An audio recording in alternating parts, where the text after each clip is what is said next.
Selamat datang di Podcast 9. Podcast yang digagas oleh 9 alumni Fakultas Hukum UI. Podcast ini mengangkat, memperbincangkan, dan menguak tentang masalah-masalah hukum, demokrasi, dan persoalan aktual di masyarakat. Saya, Jovinka Putri Bandini, seperti yang selalu kami sampaikan, tegakkan hukum, berikan keadilan. Hari ini kita akan bicara tentang program ambisius pemerintah, Makan Bergizi Gratis atau MBG. Program ini diluncurkan demi memastikan anak-anak sekolah tidak belajar dalam keadaan lapar, agar gizi mereka terjaga, prestasi meningkat, masa depan terjamin. Tapi apakah niat baik itu cukup? Di lapangan, MBG meninggalkan jejak luka. Di Bogor, lebih dari 200 anak tumbang setelah makan siang yang mestinya sehat. Di Cianjur, 78 anak dilarikan ke rumah sakit dan kasusnya juga ditetapkan sebagai kejadian luar biasa. Di Pali, Bombana, Sukoharjo, pola yang sama itu terus berulang. Pertanyaannya, apakah ini wajah asli program nasional, program unggulan, atau ini hanya proyek megah di atas kertas yang menimbulkan bencana di lapangan? Tak bisa dipungkiri, kita tahu niat MBG itu adalah baik. Kemenkes pun menyatakan bahwa anak yang cukup gizi itu punya konsentrasi lebih baik, stamina yang kuat, dan prestasi akademik pun pasti meningkat. Makan gratis ini juga menjadi alat pemerintah untuk pemerataan sosial. Untuk memastikan anak dari keluarga yang kurang mampu itu tidak tertinggal dari teman sekelasnya. Tapi sebenarnya niat baik itu tidak cukup. Program nasional itu bukan hanya soal visi besar, tapi detail teknis di lapangan. Bahan baku, cara memasak, distribusi, penyimpanan. Satu klien kecil itu bisa berujung tragedi. Dan yang menanggung akibatnya bukan pejabat, tetapi anak-anak generasi penerus bangsa yang tidak berdaya. Dan disinilah kita menemukan masalah yang lebih dalam. MBG ini punya hal krusial yang sebenarnya jarang disorot publik. MBG ini berjalan tanpa payung hukum. Tidak ada payung hukum yang jelas, tak ada peraturan pemerintah, perpres, atau regulasi sektoral yang mengatur secara rinci tentang standar pengadaan bahan baku, kriteria vendornya bagaimana, dan UMKM bagaimana, mekanisme pengawasan di sekolah itu bagaimana aturannya, lalu hingga sanksi bagi oknum nakal itu apakah sudah ada atau belum. Akibatnya muncul legalitas yang abu-abu. Kita sering mendengar ada isu pungutan liar yang merajalela, ada percaloan terbuka, ada dapur mandiri yang belum terstandarisasi oleh BGN. Dan ketika keracunan massal ini terjadi, kita mau minta pertanggungjawaban siapa? Tidak ada yang bisa dimintai pertanggungjawaban hukum atas kejadian ini. Tanpa payung hukum, MBG ini menurut saya seperti kapal besar tanpa nahkoda. Sebesar apapun anggarannya, sebaik apapun programnya, tanpa aturan hukum yang jelas, program ini bisa karam di tengah jalan. Dan benar saja, di lapangan, masalah demi masalah terus bermunculan. Yang pertama, problem tentang pembangunan dapur percepatan awal. Dapur ini kan digadang-gadang sebagai solusi yang cepat. Tapi nyatanya, ini dibangun dengan terburu-buru, tanpa SOP, tanpa pengawasan, mutunya bagaimana, dan juga regulasi yang belum jelas. Alih-alih jadi solusi, justru ini adalah menjadi sumber masalah. Yang kedua, dapur mandiri. Tidak ada standar pelaksanaan atau sosialisasi yang minim dan titik dapurnya juga acak. Ada laporan juga bahwa websitenya itu sulit diakses, yang akhirnya menyebabkan yayasan yang ditunjuk untuk dapur mandiri ini pun tak berkompeten. Percaloan terbuka juga banyak sekali kita dengar. Yang ketiga, oknum pungutan liar. Sering kali kita mendengar isu bahwa ada oknum yang meminta fee dan sebagainya. Meski MBG ini resmi gratis, terdapat isu ada oknum yang meminta fee dari calon mitra dapur, yang pada akhirnya tujuan baik MBG ini, tujuan mulia, ini jadi ternodai. Keempat, pergantian personel SPPI.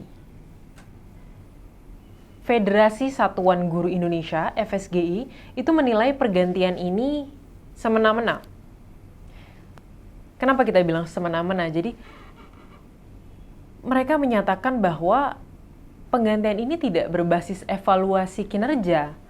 Akibatnya, antusiasme para penggerak di lapangan yang membantu menyukseskan MBG ini turun antusiasmenya. Dan mereka juga enggan untuk bersama-sama menyukseskan program ini akhirnya. Nah, disinilah profesionalisme BGN ini dipertanyakan. Kelima,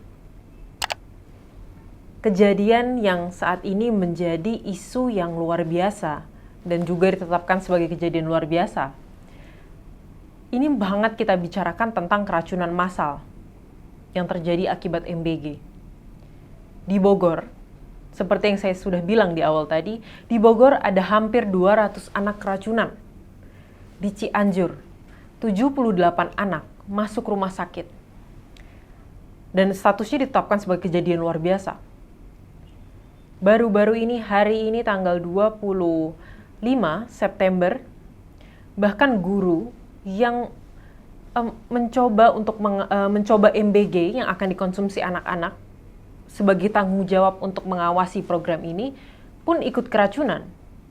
Di Pali, Bombana, Sukoharjo, kasus muntah dan diare massal ini terus berulang.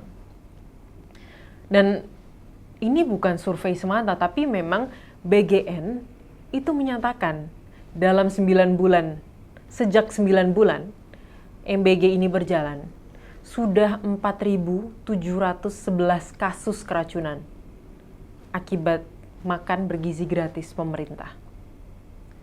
Ini menjadi isu yang sungguh luar biasa dan kita harus bersama-sama mengatasi ini. Keenam, problem multiplier effect. Adanya MBG ini diciptakan oleh pemerintah tidak hanya untuk meningkatkan gizi anak-anak Indonesia, tetapi MBG ini diharapkan menjadi penggerak roda ekonomi. Tapi nyatanya, multiplier effect ini tidak tercapai. Hingga September 2025,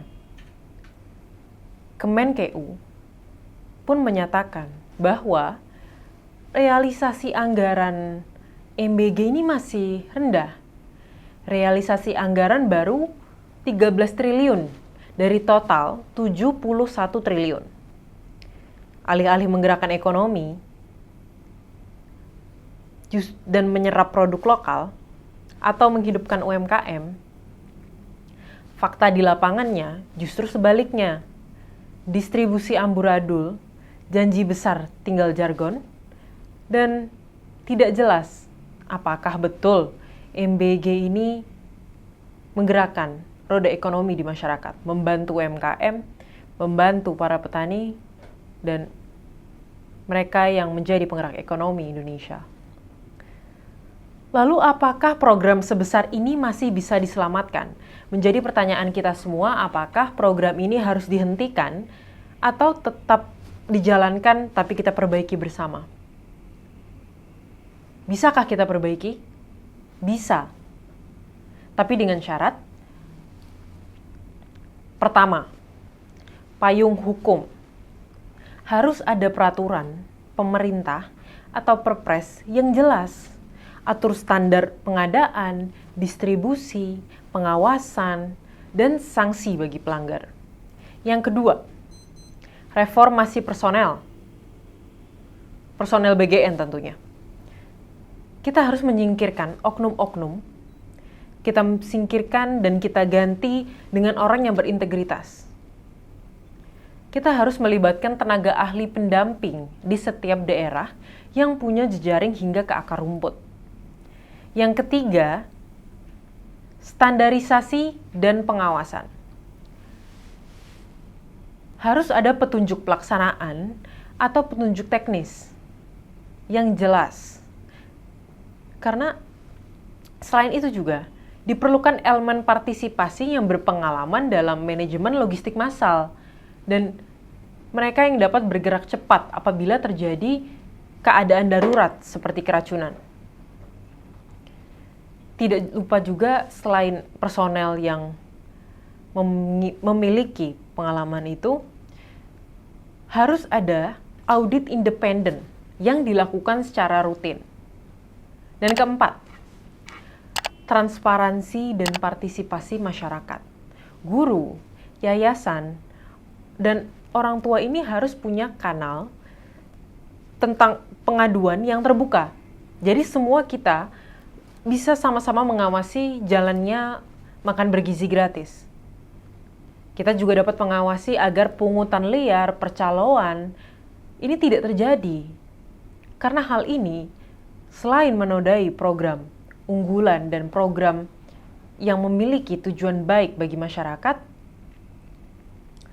kita harus sama-sama menjaganya dan kita berantas pungutan liar dan percaloan. Yang kelima, keamanan pangan. Jelas, dapur harus sesuai standar, harus sesuai SOP, dan ini harus diawasi oleh BGN dan kita semua.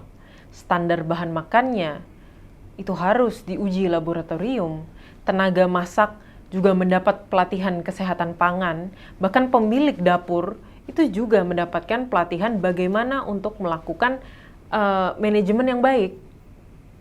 Yang keenam, implementasi bertahap. Kita dapat melakukan uji coba di wilayah terbatas, kita evaluasi, lalu kita perluas. Dan multiplier effect ini baru akan tercapai jika produk lokal dan UMKM ini benar-benar diserap. Diserap secara optimal dan menjadi penggerak roda ekonomi. Dan pada akhirnya, semua kembali ke pertanyaan mendasar. MBG adalah cermin pilihan bangsa ini. Apakah akan menjadi investasi emas untuk masa depan anak-anak? Atau justru catatan kelam karena buruknya pengawasan dan absennya payung hukum? Kejadian di Bogor, Cianjur, Pali, Bombana, Sukoharjo menjadi alarm keras bagi kita semua. Program ini bisa menjadi penyelamat gizi atau hanya pencitraan politik jangka pendek. Uang publik tidak boleh berubah menjadi tragedi publik. Anak-anak berhak atas makanan bergizi, sehat, dan aman. Bukan makanan beracun atas nama program mulia. Bola ada di tangan kita semua. Pihak pemerintah, BGN, sekolah, orang tua, dan masyarakat. Karena menjaga gizi dan keselamatan anak-anak adalah tanggung jawab bagi kita semua. Saya, Jovinka Putri Bandini, dan ini Podcast 9. Sampai jumpa di episode berikutnya. Tegakkan hukum, berikan keadilan.